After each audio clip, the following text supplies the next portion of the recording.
C'est la rentrée avec Voyage Antillais. Profitez de nos promos exclusives à 521 € vers la Guadeloupe et la Martinique. Oui, vous avez bien entendu, 521 € pour partir au mois d'octobre ou novembre vers la Guadeloupe et la Martinique. Et en plus, vous bénéficiez de 46 kg en soute et de toutes les facilités de paiement pour seulement 521 €. Nombre de places limitées, alors n'attendez plus et rendez-vous dans nos agences de Paris et de Saint-Denis ou sur notre site internet voyageantillais.com. 521 €, les vacances qui continuent avec Voyage Antillais. Voyage Antillais, nous là pour faire autres voyager. Guadeloupe, actualité. Avec des petites opérations de blocage ici et là pour le moment. C'était le cas à Sainte-Rose hier où effectivement la soirée était très agitée, notamment avec le pillage du magasin Brico-Pro. Le reportage. On a eu de lourds tributs parce que donc un certain nombre de personnes se sont introduits au niveau du magasin, déjà en cassant et en démontant et en découpant les portes d'entrée. Et donc on a eu quand même au niveau des pertes, on a quand même beaucoup d'électroportatifs. De tout ce qui est vraiment de rayon électroportatif, comme vous voyez, qui est vraiment totalement dépouillé. On a perdu aussi des éléments au niveau de tout ce qui est nettoyeur haute pression, aspirateur. Enfin, dans l'ensemble, les machines, globalement, c'est vrai, à 80-90% du stock, ont été quand même à disparu, très clairement.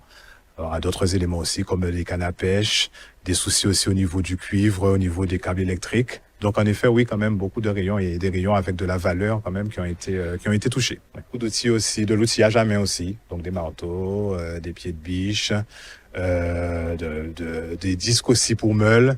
Donc, oui. En effet, beaucoup d'outillage. Globalement, le rayon outillage est quand même très atteint. On a un peu la situation de Sainte-Rose où il n'y a pas, en effet, beaucoup de routes pour y accéder. On s'aperçoit qu'en fait, ces barrages donnent souvent lieu aussi à des pillages au niveau des magasins. Donc c'est vrai que oui, on craint parce que ce n'est pas quand même la première fois. Nous, on avait déjà connu des événements assez douloureux lors des événements de novembre 2021, en début d'année 2022 aussi. Donc, ça a un impact. Alors déjà, première chose, c'est que, comme vous le dites, il y a du perte de matériel. Donc déjà, il faut quand même arriver à se refaire, à refaire le stock, même si il y a une indemnisation et l'indemnisation n'est pas forcément ce qu'il faut. Mais même dans ce cadre-là, il y a quand même tout de suite, en tout cas, l'impact tout de suite des manques que nous allons avoir pour les prochains jours ou les prochaines semaines, le temps d'avoir cela. Et il y a aussi des travaux qu'on doit faire rapidement de mise en place pour sécuriser. On a eu aussi des soucis, je l'ai pas signalé tout à l'heure, mais de gros soucis au niveau du câblage qui avait été complètement arraché. Donc là, il a fallu assez rapidement faire venir des professionnels, les entreprises pour pouvoir procéder aux réparations. Mais c'est vrai que ça pose des soucis aussi parce que du coup, en effet, on a un manque à gagner tout de suite sur de la trésorerie par rapport à de la marchandise qu'on n'a pas, mais des frais que nous devons engager aussi pour sécuriser ou pour tenter de sécuriser dans la crainte en effet de ce qui peut se passer. Et le calme ne devrait pas tarder à revenir au sein de la Ligue de moto de Guadeloupe. Suite au pressing des présidents de club, Eric Anissette accepte de rendre sa casquette de président de ligue. Les courses devraient donc reprendre en novembre prochain. Regardez. Je vous le dis aujourd'hui, M. Anissette va déposer sa démission. Mais attention, tous ceux qui m'ont traîné dans la boue, tous ceux qui ont ignorisé mon nom samedi, d'accord, lors de votre réunion là, qui ont dit que c'était bien ciblé, M. Anissette. Mais moi, je voudrais bien les voir. Parce qu'il y a des choses qui doivent être finies devant la justice. Et je vous garantis, M. Anissette d'abord va démissionner. Mais ça va pas s'arrêter là. Ayant assisté aux deux réunions, y compris celle d'aujourd'hui, je pense que là maintenant, les choses quand même devraient se débloquer puisque les présidents de club, c'est ce qu'ils voulaient. Ils nous ont promis que s'ils avaient ce qu'ils voulaient, que notre championnat pourrait reprendre. Ils nous ont parlé de novembre, donc maintenant, je fais confiance au président de club. On a vu que la vice-présidente devenait maintenant présidente de la Ligue. J'ai confiance en Madame Watt. Donc je pense que maintenant, on pourra avancer et essayer de ne pas refaire les mêmes erreurs qu'auparavant. Je l'ai dit dans la réunion tout à l'heure, moi je pense qu'il faut que les jeunes du monde de la moto s'impliquent beaucoup plus, qu'on fouille, qu'on s'informe et qu'on fasse partie peut-être à l'avenir de tout ce qui est bureau de la Ligue, puisque maintenant il faut qu'on ait un nouveau regard du 109 pour aller de l'avant. Il était important de faire la lumière sur toutes les accusations qui ont été portées à l'encontre du comité directeur de la Ligue. Donc, on a apporté les réponses avec les preuves. Donc, tout ce qui a été dit, on a prouvé que ce n'était pas la vérité. Et suite à ça, le président a entendu l'appel des pilotes. Il a bien compris que tant qu'il serait présent, qu'il n'y aurait pas de reprise de championnat. Il a décidé de démissionner afin que les choses puissent repartir, puisque c'est ce qui a été dit. S'il n'est plus là, le championnat pourra repartir. Donc aujourd'hui, il a posé sa démission. Nous l'acceptons. Et comme je l'ai dit lors de la réunion, je me retrouve à être la présidente par intérim. Je ferai le nécessaire pour pouvoir étudier les affaires courantes tant qu'on sera en poste, tant que la Ligue aura besoin de moi. Je m'occuperai de toutes les affaires courantes et je fais le serment au pilote de pouvoir m'en occuper comme il le faut. Un reportage signé Olivier Félix. Et la ville de Déhay, elle, conviait sa population à une réunion publique autour de l'organisation du stationnement dans le bourg et sur les plages. Regardez. Avant, on faisait des réunions de quartier, mais c'est vrai que les choses deviennent de plus en plus lourdes et ça nous prend beaucoup de temps. Aujourd'hui, que nous avons des moyens, effectivement, où on peut, via Internet, mettre à disposition une telle réunion publique, nous avons décidé de faire une réunion publique sur la place de la mairie pour pouvoir effectivement accueillir les gens, mais en même temps... C'est zéro déchet. Je sais que c'est on ne peut pas dire un rêve. C'est un idéal, c'est un objectif que nous voulons atteindre. Nous allons avoir des thématiques que nous allons faire sur chaque territoire. Le prochain territoire, c'est la collectivité de Saint-Barthélemy. Nous avons aussi la République dominicaine. Nous aurions aussi à se connecter aussi avec Haïti. Donc, ce n'est qu'un lancement et qui verra la suite très bientôt. C'est un grand pas, c'est une première étape en tout cas. Alors, c'est vrai que c'est un sujet qui nous concerne tous. Évidemment, et ça a été rappelé plusieurs fois ce soir, que ce soit sur les questions d'environnement, que ce soit sur les questions de santé, que ce soit sur les questions touristiques. C'est un sujet qui concerne toutes les îles. On a pu voir qu'il y a déjà des choses qui se font à Saint-Barthélemy, bien sûr, mais aussi sur d'autres territoires. Et donc, c'est une opportunité pour échanger et pour pouvoir partager cette expérience afin d'avancer tous ensemble. Et en parlant de zéro perte, zéro déchet, on part maintenant pour l'opération Langouste en folie, avec au menu dombré, fricassé, tagliatelle et toutes sortes de déclinaisons de ce crustacé. Si on pouvait manger la carcasse, on le ferait, hein. Regardez. Aujourd'hui, nous sommes en transformation de notre culture, de nos plats. Je montre un petit peu à la Guadeloupe comment manger de la langouste autrement. J'ai fait de la cra à langouste. On a fait de tagliatelle, on a fait le colombo de langouste, fricassé de langouste, dombré langouste, fouillapin langouste. C'est une façon de mettre en avant notre patrimoine et c'est une saison de début touristique. Et puis, on a un engouement qui en a beaucoup et grâce aux pêcheurs de la Désirade qui nous accompagnent dans notre projet. C'est un produit qui n'est pas toujours facile à pêcher parce que souvent, il y a la période, le moment où on peut arriver à le vendre un peu plus, il y a la période de reproduction. On a la réglementation à respecter et quand on arrive au mois de septembre pour pêcher, ça pêche un peu plus, mais il y a moins de ventes. Et où on pêche le moins, c'est en fin d'année et où il y a plus de monde. C'est ce qui complique la vente de ce produit. Ah ben c'est très bien, hein, c'est réussi. Hein. D'ailleurs, on est venu exprès pour ça. Et on a pris langouste grillée, on a pris riz mélangé, là, je ne sais même pas comment ça s'appelle. Et puis on a pris des acras de langouste. Voilà, c'est riz, plaisir de vivre. Et on parle d'art maintenant et l'on se rend tout de suite à la Night in the Museum, l'occasion effectivement pour les artistes d'exposer dans un lieu atypique. Regardez. Nous organisons chaque année une soirée exceptionnelle Alors la soirée s'appelle Night in the Museum, on en fait plusieurs dans l'année, mais celle qui est exceptionnelle, c'est celle des Journées européennes du patrimoine. Et cette année, on a un programme particulièrement chargé avec Féline Lucol qui a créé une installation en l'honneur de ces journées qui s'appelle Digestion.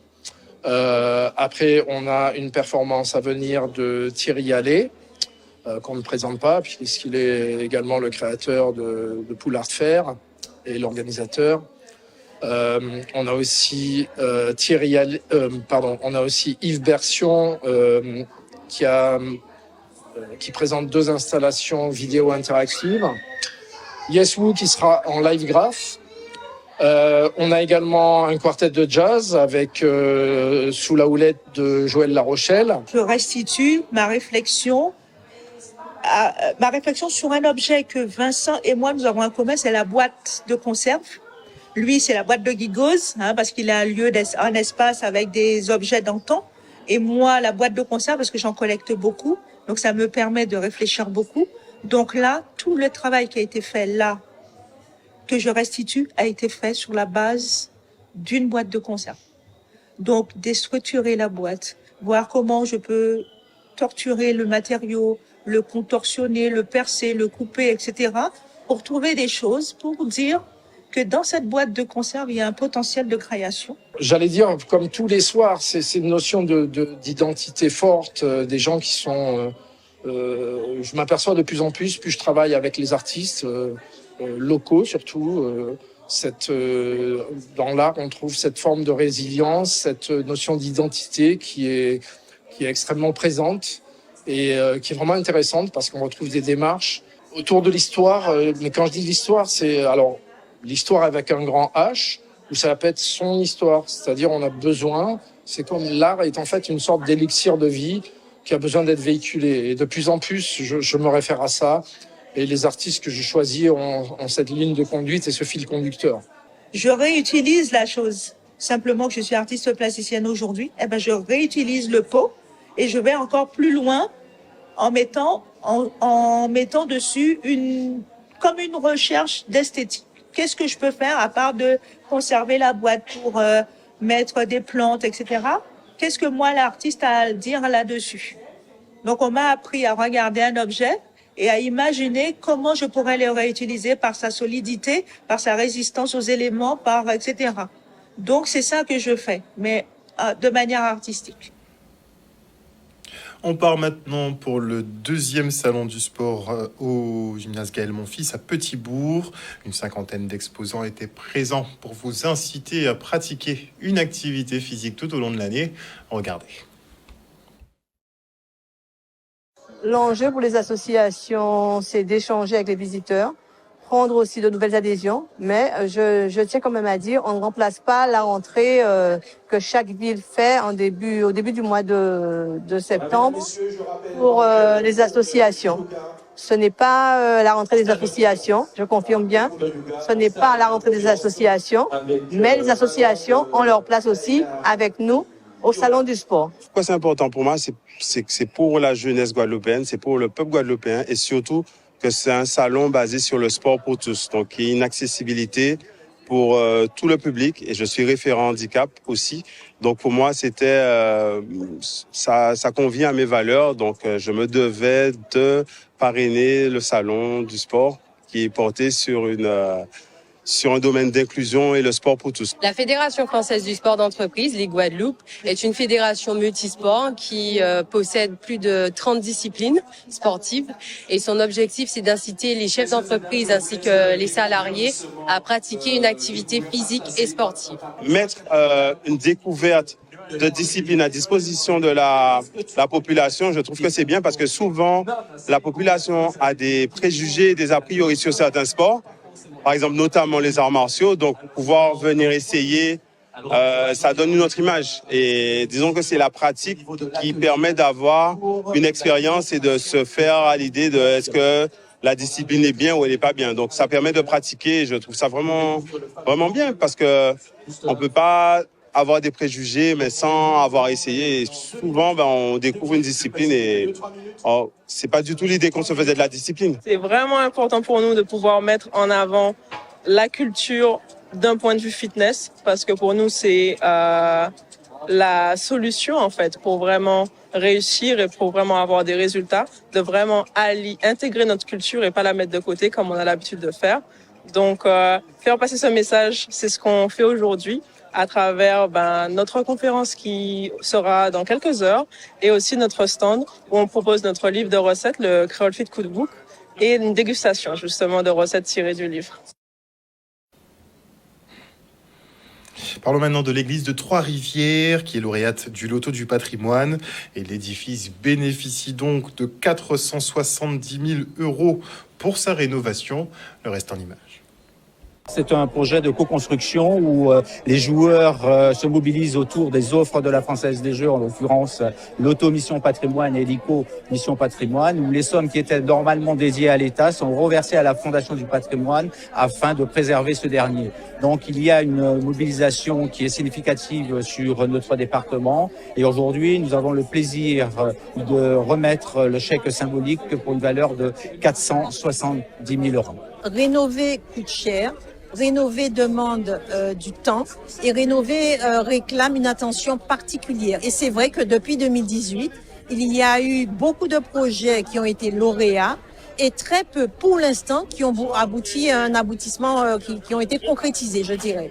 Et ça, c'est une observation que le siège national ne cesse de me mettre en évidence, que qu'est-ce que vous faites. Alors, j'ai insisté aujourd'hui, je fais confiance au maire de Trois-Rivières et à son équipe parce que effectivement, il y a un gros travail d'études techniques qui a déjà été réalisé et j'espère que l'année prochaine, l'église de Trois-Rivières pourra accueillir les paroissiens. On pourra donc assister à l'ouverture officielle de cet édifice. Aujourd'hui, Trois-Rivières, par le biais de cette Fondation du patrimoine, qui a été cette église, qui a été ce projet qui a été primé, qui avait retenu toute l'attention du jury, aujourd'hui c'est une concrétisation. Il nous a été confirmé et remis ce chèque de 470 000 € qui vient compléter notre budget dans le cadre de la réhabilitation de l'église. Donc nous avons été très vigilants parce que nous avons vu aussi que, comme il a été présenté en Guadeloupe, plusieurs projets peut-être ont été lancés, mais nombreux sont ceux qui ne sont pas encore arrivés à leur terme.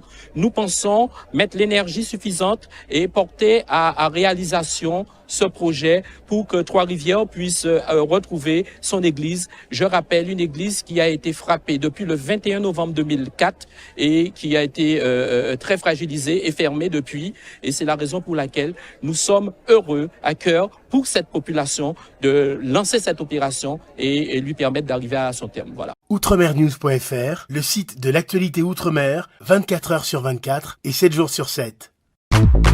Retrouvez la chaîne Outremer News sur YouTube.